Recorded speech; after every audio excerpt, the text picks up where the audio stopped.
வணக்கம்.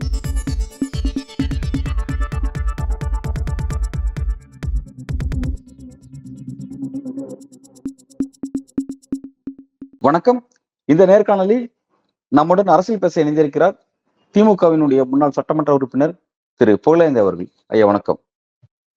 அனைவருக்கும் வணக்கம். கேளுங்க.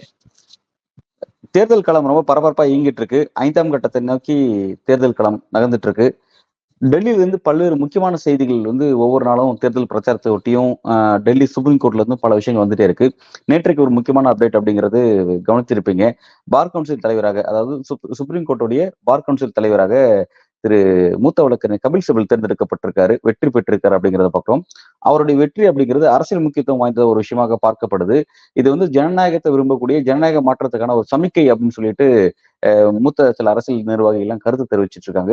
அந்த நிகழ்வு எப்படி நீங்க நாடாளுமன்ற தேர்தலோட பொருத்தி நீங்க பாக்குறீங்க? நாடாளுமன்ற தேர்தலோடு அதை தொடர்புபடுத்தி பார்க்கிறோம் என்பதுல மிக முக்கியமா நம்ம கவனிக்க வேண்டியது, பாஜக என்கின்ற அந்த பாசிச சக்தி ஒரு முறையான, ஒரு தகுதி உள்ள, ஒரு தரமான ஒருவர் எந்த பதவிக்கு வர்றதையுமே ஒத்துக்க மாட்டார். கபில் சிபல் எல்லோரும் ஏற்றுக்கொள்ளப்பட்ட ஒரு மூத்த சீனியர் கவுன்சில். அவர் ஒரு பொறுப்புல வந்தார்னா அந்த பார் கவுன்சில் என்பது மிக எக்ஸலண்டாக பர்ஃபெக்டா இருக்கும்னு எல்லாரும் விரும்புறாங்க. அதனாலதான் வாக்குகள்.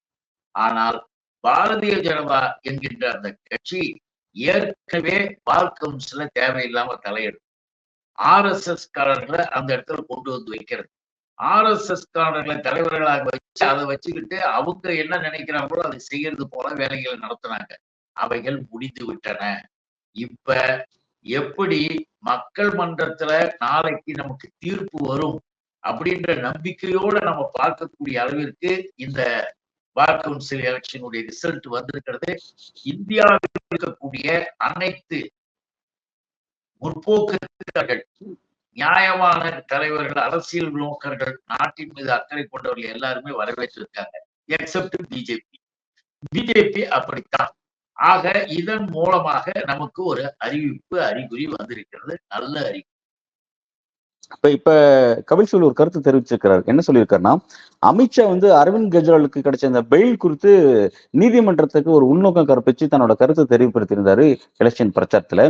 அதுக்கு பதிலடியா கபில் சிபல் ஒரு கருத்து தெரிவிச்சிருக்கிறாரு.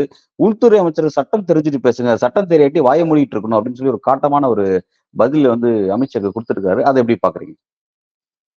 நீதிமன்றத்தினுடைய தீர்ப்பு சம்பந்தமான விமர்சனங்களோ, நீதிமன்றத்தின் சம்பந்தமான விளக்கங்களோ மற்றவங்களோ வெளியில இருந்துகிட்டு ஒருத்தர் சொல்ல முடியாது. சொன்னாலே தப்பு. That is also one of the offence. Mister Amit Shah, அவர் மேல அமித்ஷா மேல ஒரு வழக்கை தொடுக்கலாம். ஒரு மரியாதையாக சொல்லியிருக்காரு கபில் சிபல், இனிமேலாவது இப்படி எல்லாம் பேசாத, இதெல்லாம் சட்டப்படி தப்புன்னு. ஜட்ஜ்மெண்ட் கொடுத்திருக்கிறது போல நீதிமன்றத்தினுடைய கருத்துக்கள். இப்ப ஒரு பெயில் கொடுத்தாங்க. பெயில் கொடுத்தது தப்புன்னு அப்பீலுக்கு போ. மேற்கொண்டு கோர்ட்ல இருக்கிறன்னா மனு போட்டு உங்க வக்கீல வச்சு வாதாடு, இல்ல நீயே போய் கூட வாதாடு, உனக்கு முடிஞ்சதுன்னா போ. ஆனால் எந்த காரணத்தை முன்னிட்டும் பெயில் கொடுத்தது, அதுக்கு ஒரு இந்த காரணம் அந்த காரணம் என்பதெல்லாம், இதெல்லாம் என்ன ஒரு ஆபத்தின் அறிகுறி தெரியுங்களா? ஒருவேளை தப்பி தவறி நாங்கள் 3ஆம் முறை விட்டால் என்ன நடக்கும் தெரியுமா அப்படின்னு அமித்ஷா எல்லாம் மிரட்டிட்டு இருக்கிறாங்க. இன்னைக்கு அந்த 3ஆம் முறை வந்துட்டா இதெல்லாம் நடக்கும். எப்படி கோர்ட் ஜட்ஜ்மெண்ட் வந்தா ஏன் அதை எழுதுன, அதை மாத்தி எழுது அப்படின்னு கூட சொல்லுவாங்க. அதற்கு இதெல்லாம் ஒரு நம்ம கவனத்தில் எடுத்துக்கொள்ள வேண்டிய மிக முக்கியமானது, கண்டனத்திற்குரியது. சட்டப்படி குற்றம் இழைத்திருக்கிறார், அவ்வளவுதான் நம்ம சொல்ல முடியும். அதைத்தான் கபில் சிபல் ஒரு மரியாதையை சொல்லியிருக்காரு. பாஜக 3வது முறையாக ஆட்சிக்கு வந்தா பெரிய ஆபத்து இருக்குன்னு குறிப்பிட்டிருக்கீங்க. அவங்க திரும்ப ஆட்சிக்கு வருவதற்கான வாய்ப்புகள் எந்த அளவுக்கு இருக்கு? வாய்ப்பு என்பது அடியோட சரிஞ்சு போயிடுச்சு. வாய்ப்பே இல்லாத ஒரு இருண்ட இடத்துக்கு போயிருக்கிறது என்பது எல்லா இடங்களிலேயும் தகவல்கள் வந்துடுச்சு. உத்தரப்பிரதேசத்திலையும், குஜராத்திலையும், பீகார்லையும் உட்பட, ஹரியானா உட்பட அவர்களுக்கு மிகப்பெரிய அளவிற்கு சரிவு எல்லாமே ஏற்பட்டிருக்கிறது என்பது செய்திகள் மேல் செய்திகள் வருது. அதனுடைய விளைவாகத்தான் இப்படிப்பட்ட வார்த்தைகள். நாம இப்ப குறிப்பிட்டு சொல்வது 3ஆம் முறை அப்படின்னு சொல்லும் போது, அமித்ஷா ஒரு இடத்துல பேசுறார், நாங்கள் பசுவை எங்கள் தெய்வமாக பார்ப்போம், பசுவதை என்பது யாராவது மாடுகளுக்கு பசுக்களுக்கு தீங்கு விளைத்தால் தலைகீழாக கட்டி தொங்க விடுவோம். இத ஒருத்தர் பேசுறார், நேத்து பேசுறார், ஒரு பிரச்சார இடத்திலே கூட்டத்திலே பேசுறார். அப்போ தலைகீழாக கட்டி சாலையில தொங்க விடுவோம் என்று சொல்லுகின்ற அமித்ஷாவை பார்க்கும்போது நாம ஒண்ணு இதுல புரிஞ்சுக்கணும். இவர்கள் எதை சொன்னாலும் எதை செய்தாலும் அதுல வித்தியாசமாக இவர்கள் சரியாக இருக்க மாட்டார்கள்ன்றது ஒண்ணு இருக்கு. என்ன தெரியுங்களா? இவர் இத பேசி முடிச்ச உடனே இந்திய கூட்டணியினுடைய மிகச்சிறந்த பிரச்சாரகராக இன்னைக்கு இருக்கின்ற பிரியங்கா, அவங்க என்ன பண்ணாங்க, பிரியங்கா காந்தி அவங்க என்ன பண்ணாங்க, ஒரு இடத்துல பேசுறாங்க. பேசும்போது ஆதாரபூர்வமாக சொல்லுகிறார்கள், பசுவதை என்பதை பசுவை காப்பாற்றணும் போகணும்னு சொல்றிய, உத்தரப்பிரதேசத்துல அரசாங்கம் நடத்துகின்ற கோசாலைகளில், கோசாலைன்னு வச்சிருக்காங்க இல்லையா, பசுமாற்றம் மாற்ற வளர்க்கிறோம், அங்கே சரியான தீவனம் போடாமல் சரியான பராமரிப்பு இல்லாமல் ஏராளமான மாடுகள் தினசரி செத்து போகுது. அந்த பசு செத்து போகுதுன்னா இவன் சாமி கீமி நீங்க மேடை ஏறிக்கிட்டு வளர்றான, செத்து போன பசுவை நாய்கள் தின்கின்றன. ரோட்ல தூக்கி போடுறான், சாலையில கிடக்குது, நாய்கள் தின்று கொண்டிருக்கின்றன. இதற்கு என்ன பதில் சொல்ல போறீங்கன்னு அந்த அம்மா கேக்குது. ஏன்னா இந்த அமித்ஷா என்ன சொல்றாரு, நாங்க அதை தெய்வமாக பார்ப்போம், நாங்கள் 3ஆம் முறை ஆட்சிக்கு வந்தால் சீதாதேவி பிறந்த அந்த மண்ணிலே சீதாதேவிக்காக ஒரு மிகப்பெரிய ஆலயத்தை கட்டி நாங்கள் வழிபாடு நடத்துவோம், எல்லாரும் வரலாம். இதான் தேர்தல்ல ஓட்டு கேட்கிற லட்சணம். இப்ப நீங்க கேட்டீங்கல்ல அவங்களுக்கு என்ன வாய்ப்பு இருக்குன்னு, ஓட்டே கேட்கறதே இவனுங்க எதையுமே கேட்காம எதிராளிய இருப்பவர்களை விமர்சனம் பண்றது, திட்டுறது, தப்பு தப்பா பேசுறது, இதுல போட்டி மேல போட்டி போட்டுட்டு செஞ்சுட்டு இருக்காங்க. அதுதான் இப்ப நம்ம பார்த்துக்கிட்டு இருக்கோம். நட்டாலாம் கூட என்னென்னமோ நட்டாவ பேசி உளறிக்கிட்டு போய்கிட்டு இருக்கிறாரு. மோடி ஒரு பக்கம் போயிட்டு இருக்கிறார். எந்த இடத்திலும் மக்களின் வரவேற்பு கிடையாது. அதுதான் பாஜகவுக்கு வரவேற்பு இல்ல, இந்திய கூட்டணிக்கும் குறிப்பா காங்கிரஸ்க்குலாம் வரவேற்பு இருக்கு அப்படிங்கறத உங்களோட பேச்சு மூலமா புரிஞ்சுக்கிறேன். இப்ப நீங்க ஆட்சிக்கு வருவதற்கான வாய்ப்பு இருக்கு அப்படிங்கிற மாதிரி நீங்க சொல்ற மாதிரி அதை புரிஞ்சுக்கிறேன். நீங்க ஆட்சிக்கு வந்தீங்கன்னா ராமர் கோயிலை புல்டோசர் வச்சு இடிச்சிருவீங்க அப்படின்னு சொல்லி பிரதமர் மோடி தன்னோட பிரச்சாரத்துல குறிப்பிடுறாரு. புல்டோசர் எதுக்கு பயன்படுதுன்னு சொல்லிட்டு யூபி முதல்வர் யோகி ஆதித்யநாத் கத்துக்கோங்க அப்படின்னு உங்களுக்கு ஒரு அறிவுரை வழங்குறாரு. எப்படி பாக்க? அப்போ இந்த பேச்சை பார்க்கும்போது பொதுவாகவே எல்லாரும் என்ன நினைப்பாங்க, என்ன பைத்தியம் ஆயிட்டாரா, மனநோயாளி ஆயிட்டாரா மிஸ்டர் மோடி. அதாவது யூபியினுடைய முதலமைச்சராக இருக்கிற யோகி இருக்கார, அவர் எதுவுமே இல்லாமல் அப்படியே துறவி போல இருக்கிறவர், துறந்து வாழக்கூடியவர் அவர் யோகி. அவருக்கு அந்த யோகி ஆதித்யாவுக்கு அவருடைய ஆட்சி காலத்துல நல்லா தெரிஞ்சுக்கணும், எந்த கவனமும் இல்லாமல் ஏராளமான மக்கள் செத்து போறதெல்லாம் கொரோனா காலத்துல வந்தது. ஆக்சிஜன் சரியான சப்ளை செய்யாம 60க்கு மேற்பட்ட குழந்தைகள் செத்து போச்சு. அப்படிப்பட்ட ஆட்சி நடத்துகிட்ட போய் நீங்க கத்துக்குங்கன்னு மோடி ரெக்கமெண்ட் பண்ணாருன்னா, யோகி என்ன செஞ்சிருக்கா தெரியுமா? வீடுகள் கட்டி இருக்கிறாங்க, வீடுகள் கட்டி இருக்கிற இடத்துல அவர்களுக்கு ஏதேனும் பிரச்சனைகள் மற்றவைகள் என்று வந்தால் உடனடியாக என்ன பண்ணுவாங்க, வீட்டை காலி பண்ண சொல்லுவாங்க, இல்ல வேறு ஆக்ஷன் தான் எடுப்பாங்க. அதெல்லாம் நம்ம பார்த்துட்டு இருக்கோம். ஆனால் யோகி அப்படி கிடையாது. புல்டோசரை வைத்து ஒரு கிராமத்தையே காலி பண்றது. ஆதி திராவிட பழங்குடியின மக்கள் வசிக்கக்கூடிய, பட்டியலின மக்கள் வசிக்கக்கூடிய, ஏழை மக்கள் வசிக்கிற பகுதியெல்லாம் புல்டோசரை வச்சு இடிச்ச காட்சிகள் எல்லாம் வந்தது. இப்படி சாலையில போய் அவங்கள தவிக்க விட்டுட்டு போகக்கூடிய அந்த யோகி கிட்ட போய் நீங்க கத்துக்குங்கன்னு இவர் ரெக்கமெண்ட் பண்றாரு. மோடி ரெக்கமெண்ட் பண்றாரு. அப்புறம் நம்ம என்ன பண்ண முடியும்? எப்படிப்பட்ட ஆட்களோடு இவர்கள் திரிந்து கொண்டிருக்கிறார்கள், அதைத்தான் நம்ம கேட்கிறோம். அதைத்தான் நம்ம புரிஞ்சுக்கணும். இவர்களுடைய செயல்பாடுகள் என்பது எல்லா விதத்திலேயும் மனித நேயமோ மனிதாபிமானமோ இல்லாமல் ஒரு அரக்கத்தனமாக மிருகத்தனமாக இருக்குது. அத மோடி இவர் சொல்றாரு, இவர் அவரை சொல்றாரு, அவ்வளவுதான். உத்தரப்பிரதேச முதல்வர் யோகிநாத் பற்றி, அவருடைய ஆட்சி பற்றி ரொம்ப கடுமையான விமர்சனத்தை நீங்க முன்வைக்கிறீங்க. நீங்க கொஞ்சம் கவனமா இருக்க வேண்டியது நல்லது. ஏன் அப்படின்னா வரக்கூடிய காலகட்டத்துல இந்தியாவினுடைய அடுத்த பிரதமரா வருவதற்கான வாய்ப்புகள் அவருக்கு பிரகாசமா இருக்கு அப்படின்னு சொல்லிட்டு பாரதிய ஜனதாவுடைய வட்டாரங்கள் குறிப்பிடுகின்றன. அதை எப்படி பாக்குறீங்க? ஏன் குறிப்பிடுகின்றன? அதுல ஒரு ரூல் இருக்கு.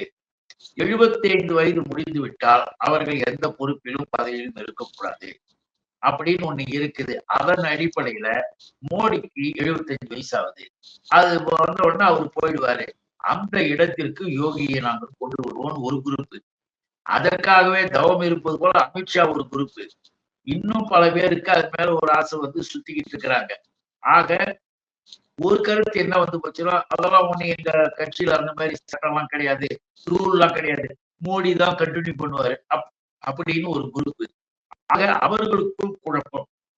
இவ்வளவு குழப்பத்தை வச்சுக்கிட்டு அமித்ஷா பெரிய இது மாதிரி கேட்கிறார், இந்திய கூட்டணியினுடைய பிரைம் மினிஸ்டர் யார்? பிரைம் மினிஸ்டரை சொல்லாமல் எப்படி நீங்கள் இருக்கிறீர்கள்? பிரைம் மினிஸ்டர் சொல்லவிட்டால் அது என்ன தேர்தல்? பொறுப்புக்கு வரவர்கள் சொல்ல வேண்டும். இவ்வளவும் பேசினார். இப்படி பேசிக்கிட்டு இருக்கிற இவர்களை பார்க்கும் போது ஒண்ணு நமக்கு தெரியணும். இந்திய கூட்டணி என்பது இந்திய துணைக்கண்டத்தின் மிகப்பெரிய அமைப்பு கட்சிகளால் இயக்கங்களால் உருவாக்கப்பட்டு யார் வர வேண்டும் என்பதை விட யார் வரக்கூடாது என்பதிலே தெளிவான கருத்துடையவர்களாக எங்களுடைய தலைவர் மாண்புமிகு முதல்வர் தலைவர் தளபதி அவர்கள் அந்த வார்த்தையை சொல்லித்தான் இந்திய கூட்டணியை மேலும் வலுப்படுத்தினார். அதற்காகத்தான் அவரை எல்லாரும் பாராட்டாங்க, வரவேற்கிறாங்க. யார் வரணும் இல்லை, யார் வரக்கூடாது என்பதில நாங்க தெளிவா உறுதியா இருக்கோம். மம்தாவும் சொல்றாங்க யார் வரக்கூடாது என்பதில் நாங்கெல்லாம் இருக்கிறோம். அப்படி ஒன்னா இருக்கிற நேரத்துல நாங்க தேர்தல் முடிஞ்சதற்கு பிறகு எங்களுடைய எம்பிகளை வைத்து நாங்க முடிவு பண்ண போற எங்களுடைய கருத்து இருக்கு. ஆனா இத போய் தப்பு, இது வந்து குறை அப்படின்னு சொல்ற அமித்ஷாவும் மோடியும் நட்டாவும் எதுக்காக என்னன்னா, ஒடிசாவில இப்ப சட்டப்பேரவை தேர்தல் நடக்குது. ஒடிசா சட்டப்பேரவை தேர்தல பாரதிய ஜனதா கட்சி யார சிஎம் அறிவிச்சு காட்ட சொல்லுங்க. யாரையும் அறிவிக்கல. அத ஒரு ரிப்போர்ட்டர் கேட்டார், ஏங்க எல்லா கட்சி கேண்டிடேட் உங்க கட்சியில மட்டும் யார் சிஎம்னு சொல்றேன், அதெல்லாம் நாங்க அப்ப சொல்லுவோம், அதை என்ன நீங்க கேக்குறீங்க? யார் இவரேதான் அமைச்சர் கேட்டுட்டு நாங்க மத்திய பிரதேசத்துல நாங்க என்ன பண்ணோம், நாங்க இன்னும் 2 மாநிலங்கள்ல தேர்தல் நடக்கும் போது நாங்க முதலமைச்சர் கேண்டிடேட்டே சொல்ல மாட்டோம், அப்புறம் தான் சொல்லுவோம். அது மட்டும் சொல்ல தெரியுதான், ஆனா இங்க வந்து இந்த கேள்வி கேட்க தெரியுதான். எல்லா வகையிலுமே தப்பு தவறாகவே நடந்து கொண்டிருப்பது. நான் சொன்ன மாதிரி பசுவை வந்து இது பண்ணக்கூடாதுன்னு சொல்லிட்டு பசுவை நாய் தின்னுகிட்டு இருக்குது, அதை வேடிக்கை பாக்குறாங்க யூபி. இங்க என்னன்னா பிஎம் ஏன் அறிவிக்க கேட்டுட்டு சிஎம் வேட்பாளரே அறிவிக்காம தேர்தலில் கலந்துக்கிறாங்க. எல்லா வகையிலுமே ஒரு முரண்பாடாக ஒரு முரண்பாடு. அவங்க என்ன பேசுறாங்களோ அது அவங்களுக்கே ஒரு ஒரு பின் விளைவை உண்டாக்குது, பேக் ஃபயர் ஆகுது அப்படிங்கிற விஷயத்த நீங்க குறிப்பிடுறீங்க.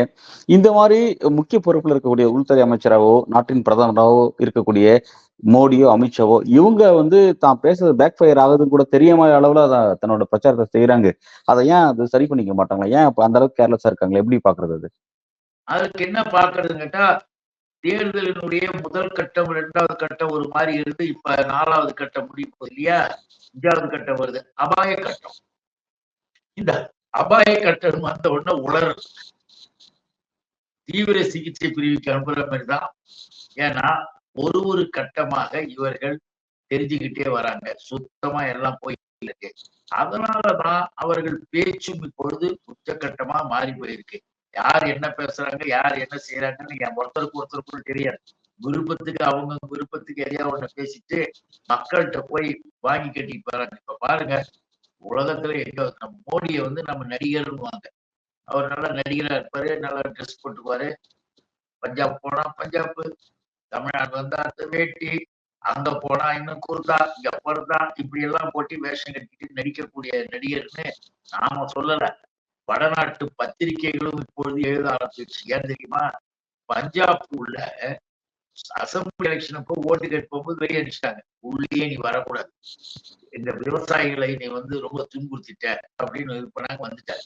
இப்ப என்ன பண்ணாரு, திடீர்னு பத்திரிகை எல்லாம் போட்டோல அப்படியே சீக்கியர்களுடைய அந்த இதை வச்சுக்கிட்டு உள்ளாக வச்சு அந்த தலப்பாகை வச்சுக்கிட்டு சப்பாத்தி எல்லாம் சுட்டு அவங்களுக்கு எல்லாம் தரா மாதிரி பரவாயில்லையே குருத்துவார போயிட்டார அப்படின்னு எல்லாரும் நினைச்சா, அந்த குருத்துவார் பீகார்ல இருக்கான், பஞ்சாப்ல இல்ல. இவர் போய் வேஷம் கட்டிக்கிட்டு சீக்கியர்கள் மாதிரி வேஷம் கட்டிக்கிட்டு சப்பாத்தி சுடுற மாதிரி போட்டோ எடுத்து வீடியோ எடுத்திருக்காரு. இதை விட ஒரு மோசம் என்ன இருக்க முடியும்? இது வந்து அங்க போயிருக்கு. இதனுடைய விளைவு என்னன்னு கேட்டீங்கன்னா, நீங்க ஏற்கனவே சொன்ன மாதிரி தான், இவர்களுடைய செயல்கள் ஒண்ணும் இவர்களுக்கு நெகட்டிவாக. ஓகே, நெகட்டிவா தான் போகுது. அவருடைய செயல்கள், அவருடைய பிரச்சாரங்கள் எல்லாமே நெகட்டிவா போகுதுன்னு குறிப்பிடுறீங்க. பட் பாஜக ரொம்ப கான்ஃபிடென்ட்டா இருக்காங்க. இன்னும் 400 அப்படிங்கிறத அமித்ஷா அப்பப்போது பேசிட்டே இருக்காரு. நேற்றைக்கு கூட அவர் பேசியிருக்காரு. 400ங்கிறது எங்களுக்கான வெற்றி வாய்ப்புக்கான விஷயங்கள் பிரகாசமா இருக்கு அப்படின்னு குறிப்பிடுறாரு. திரும்ப தாங்க தான் ஆட்சிக்கு வரும் அப்படிங்கிற மாதிரி கான்ஃபிடென்ட்டா இருக்காங்க. அவங்க எங்கேயும் மனம் உடைஞ்ச மாதிரி எங்கேயும் தன்னோட கருத்தை வெளிப்படுத்தலையே. எப்படி நாங்க ஃபெயில் ஆயிடுவோம், நாங்க தோத்துருவோம், எங்களுக்கு ஆதரவு இல்ல, நாங்க போயிடுவோம் அப்படியே சொல்லுவாங்க. அது கடைசி ரிசல்ட் வர நிமிஷம் வரைக்கும் நாங்க தான் வெற்றி. அதே போல நீங்க ஆட்சி அமைப்பீங்கன்னு சொல்ற இந்திய கூட்டணி அதுவும் நம்ம அப்படியே எடுத்துக்கலாமா? நீங்களும் வந்து கான்ஃபிடன்ட் அப்படிதான் பேசுறீங்க அப்படின்னு. இல்லையே, நீங்க ஆளுகின்ற பொறுப்பில் இருப்பவர்களுக்கு இருக்கிற நிலையும் அதை எதிர்த்து நின்று போரிடுபவர்களுக்கு இருக்கிற நிலைக்கு வித்தியாசம். அதை நம்ம புரிஞ்சுக்கணும். ஆளுகின்ற நிலையில் இருப்பவர்கள் ஓட்டு கேட்க வருகின்ற போதே மக்களின் வரவேற்பு அது நம்ம பார்க்கணும். அடுத்ததாக யாராவது எங்க தேர்தல் அறிக்கையில செஞ்சிருக்கோம், நாங்க இதை சொல்லியிருக்கோம், இதை செஞ்சிருக்கோம், ஒண்ணுமே கிடையாது. இது வரைக்கும் பிரச்சாரம் பண்ணாம எடுத்தா ராமர் கோயிலை பார்த்தீர்களா, ராமர் கோயிலை கட்டினா அதுவே அவருக்கு நெகட்டிவ் ஆச்சு. பாதி கட்டிட்டு எப்படியா மீதியை கட்டாம எப்படியா நீ குடம்புக்கு செஞ்சு எப்ப கும்பாபிஷேகம் பண்ண, பிரதிஷ்டை எப்படி பண்ணு அங்க இருக்கிற படாக்களை சேர்ந்தவர்கள் எதிர்த்தாங்க. அது ஒரு பக்கம். இன்னொரு அதை விட மோசமாக ஒரு அங்க இருக்கிற சபையை சேர்ந்தவர்கள் தான் சொல்றாங்க, நாமெல்லாம் சொல்லல. மிக தெளிவா என்ன சொன்னாங்க, ராமர் கோயில் இப்ப கட்டி இருக்கிற இடத்த எதுக்காக சொல்றோம்னா, நரேந்திர மோடி எதுக்கெடுத்தாலும் ராமர் கோயில் பேசிட்டு இருக்காரு. அந்த அவர் பேச இதெல்லாம் வெளியில வந்து போச்சு. அதுதான் அந்த இடம், அந்த கோயில் கட்டின இடத்த எவ்வளவுக்கு வாங்கினாங்க பிஜேபி? 2 கோடி ரூபாய்க்கு அந்த இடத்த வாங்கிட்டு 5 நிமிடம் இந்த மாதிரி ஒரு வியாபாரத்தை நீங்க பார்த்துருக்க முடியாது. ஒன்லி 5 மினிட்ஸ் அதே ரிஜிஸ்டர் ஆபீஸ்ல 2 கோடிக்கு பாஜக வாங்குது, 18.5 கோடிக்கு அறக்கட்டளைக்கு விற்குது. ராமர் அறக்கட்டளைன்னா அந்த 2 கோடியை கொடுத்துட்டு 18 கோடியை இவங்க வாங்கிறாங்க 5 நிமிஷம். இது என்ன நடக்குது பாருங்க. ராமனை வைத்துக் கொண்டு வியாபாரம் பார்க்கின்ற பாரதிய ஜனதா போல ராம துரோகிகள் யாரு இருக்கு அப்படின்னு அங்க எல்லாம் பரவிடுச்சு. இப்ப எல்லாருக்கும் ஏன்னா மறந்து இருந்தாங்க. சும்மா மோடி பேச வெளியில கிளப்பி விட்டாங்க. அப்போ 18.5 கோடினா 5 நிமிஷத்துல எப்படியா செஞ்ச? இதுக்கெல்லாம் என்ன ஆகுதுன்னா ரிஜிஸ்டர் ஆபீஸ்ல எல்லாம் உட்கார்ந்து இருந்தாலும் படம் எல்லாம் வந்து போச்சு. எதுக்காக சொல்றோம்னா, தேவையில்லாமல் இவர்கள் பேசுவதற்குரிய விளைவு இவர்களுக்கு மிகப்பெரிய எதிரியிலேயே உருவாக்குறது. மக்கள் கடுமையாக இருக்காங்க. எதிர்கட்சிகள்ல நாங்க எல்லா தலைவர்களும் ஒரு மாநிலத்திலையும், அது வெஸ்ட் பெங்காலா இருந்தாலும் சரி, கேரளாவாக இருந்தாலும் சரி, தமிழ்நாடாக இருந்தாலும் சரி, ஆந்திர பகுதிகள், தெலுங்கானா எல்லா இடத்திலும் மாநில தலைவர்களாக மக்களுடைய மிகப்பெரிய அளவிற்கு ஆதரவு பெற்ற தலைவர்கள் பிரச்சாரம் பண்றாங்க. அது இன்னும் சிறப்பாக எல்லா இடத்துக்கும் போயிட்டு ராகுலுக்கும் இப்ப கொடுத்திருக்கிற வரவேற்பை பார்த்துட்டு மிரண்டு போயிருக்காரு மிஸ்டர் மோடினாங்க. யூபியிலேயே இவ்வளவு பெரிய வரவேற்பு எப்படி வந்தது ராகுலுக்கு? ராகுல் எளிமையாகவும் போய் மக்களை சந்திச்சுட்டு போறாரு. ஆனா இவர்கள் அப்படி அல்ல. இவங்க போறது இப்ப அமித்ஷா போனாலும் சரி, மோடி போனாலும் சரி, ஏன் ஜேபி நட்டா போனாலும் சரி, பெரிய பாதுகாப்பு, பெரிய இதோட பயங்கரமான இந்த நிலையோட போயிட்டு இருக்காரு. வெறும் விளம்பர பிரச்சாரமாகத்தான் இவர்கள் தேர்தல் பிரச்சாரம் இருக்கிறதே தவிர மக்களை சந்தித்து அங்கு வாக்கு கேட்டு வரக்கூடிய அளவிற்கு பிரச்சார நிலை இல்லை. எதையோ நினைச்சுக்கிட்டு எதையோ நம்பிக்கிட்டு இவங்க இறங்கிட்டாங்க. இப்ப என்ன நினைச்சுக்கிட்டு இருக்காங்களா, 7 கட்டம் வச்சிருக்க கூடாதுயா, அப்பயே 2 கட்டம் 3 கட்டிலே முடிச்சுட்டு இருக்கும், 7 கட்டம் வச்சிருந்தா தப்பு அப்படின்னு முனைகிட்டு இருப்பதாகவும் ஒரு தகவல் வருது. அதனால ஆளுங்கட்சி வேறு, எதிர்கட்சி வேறு. இந்த 2 நிலையில் நாம் வைத்து பார்க்கின்றது ஆளுங்கட்சி பலவீனமாக படு வீக்காக இருப்பதை இவர்களுடைய செயல்களின் மூலமாக அவர்களே மக்களுக்கு பிரச்சாரம் பண்ணிட்டாங்க. அதுதான். நீங்க ரொம்ப பாசிட்டிவா பேசுறீங்க. இந்தியா கூட்டணியில இருந்து நீங்க ரொம்ப பாசிட்டிவா உங்களோட கருத்தை தெரிவிக்கிறீங்க. ஜூன் 4 உண்மையான ரிசல்ட் என்ன அப்படிங்கிறது தெரிய போகுது. பொறுத்திருந்து பார்ப்போம். மிக்க நன்றி. வணக்கம்.